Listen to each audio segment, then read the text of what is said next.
Hello শিক্ষার্থী বন্ধুরা, progressive tutorial ক্লাসে তোমাদের সকলকে স্বাগত।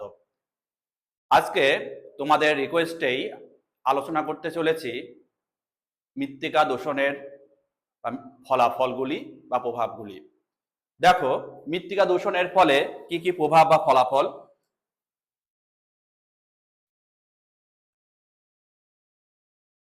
দেখো, কৃষিজ উৎপাদন ও খাদ্য নিরাপত্তার সংকট।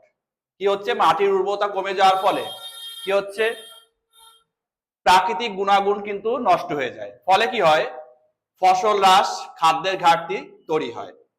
মাটিতে থাকা ক্ষতিকর রাসায়নিক ও ভারী ধাতু ফসলের মাধ্যমে মানুষের শরীরে প্রবেশ করে খাদ্য বিষিয়ে ওঠে। তারা আমরা দেখতে পাচ্ছি যে অতিরিক্ত পরিমাণে সার, কীটনাশক এগুলো প্রয়োগ করার ফলে কৃষি উৎপাদন বাড়াতে গিয়ে অনেক কিন্তু গুণাগুণ অনেকটা হ্রাস পায়, যার প্রভাব কিন্তু মানবদেহে পড়ে।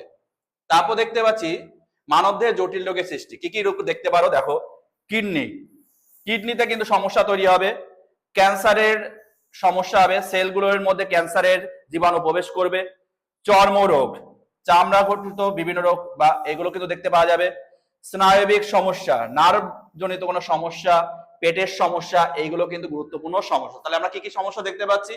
না, কিডনির সমস্যা তৈরি হতে পারে মৃত্তিকা দূষণের ফলে, ক্যান্সার, চর্মরোগ, স্নায়বিক সমস্যা, পেটের বিভিন্ন ধরনের সমস্যা কিন্তু তৈরি হতে পারে।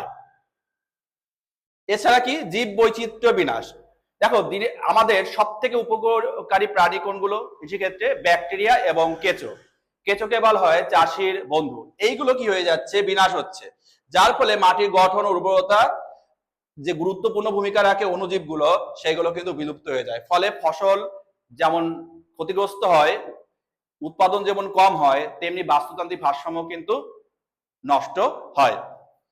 তারপর দেখো,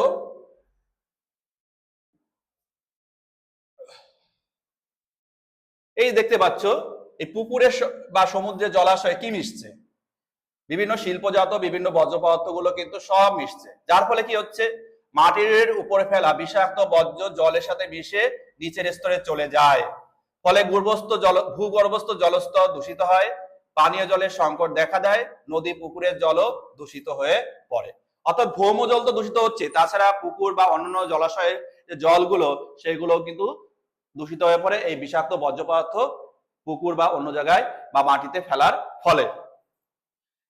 তারপরে বলছে মাটির উর্বরতা হ্রাস ও মরুভূমির প্রসারণ। দেখো, এই দিনের পর দিন মাটির উর্বরতা যদি হ্রাস পেয়ে যায়, তাহলে প্রথম আমরা দেখতে পাচ্ছি উর্বর জমি, আর সেটা কি হয়ে যাবে? লবণাক্ত বা অনুর্বর জমি। আর আস্তে আস্তে সেটা কিসে পরিণত হবে? মরুভূমিতে পরিণত হবে। অর্থাৎ আমরা যদি এইভাবে মাটির গুণাগুণ নষ্ট হতে থাকে, মৃত্তিকা ক্ষয় হতে থাকে, ঠিক আছে, তাহলে একসময় কিন্তু আরো মরুভূমির সম্প্রসারণ কিন্তু বৃদ্ধি পাবে বলে আমরা মনে করি। বাস্তু সংস্থানের ভারসাম্যহীনতা। দেখো, প্রত্যেকটা প্রাণীর সঙ্গে প্রত্যেকটা প্রাণীর সম্পর্ক রয়েছে। কোনো প্রাণী যদি বিলুপ্ত হয়ে যায়, অন্য প্রাণীর উপর তার কিন্তু একটা বিরাট বড় প্রভাব ফেলে। কিভাবে ফেলে? দেখো, দূষণ মাটির গুণমান পরিবর্তন করে উদ্ভিদ ও প্রাণীর বেঁচে থাকার উপযোগিতা নষ্ট করে।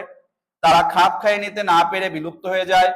এতে খাদ্য শৃঙ্খল ও খাদ্য জাল এলোমেলো হয়ে যায়। দেখতে পাচ্ছ যে এই যে শৃঙ্খলগুলো, এই শৃঙ্খলগুলো কি হয়ে যাচ্ছে?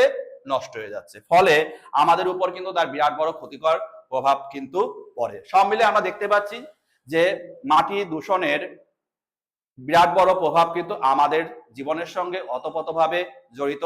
তাই যে করেই হোক এই বিভিন্ন পদার্থগুলো যাতে আমরা যত্রতত্র না ফেলি, একটা নির্দিষ্ট জায়গায় ফেলি, দরকার হলে পৌরসভার গাড়ির মাধ্যমে আমরা ফেলবো, তাও ঠিক আছে, কিন্তু আমরা কিন্তু ড্রেন, নর্দমা বা অন্য কোনো জায়গায় আমরা কিন্তু এই বর্জ্য পদার্থগুলো কিন্তু ফেলবো না।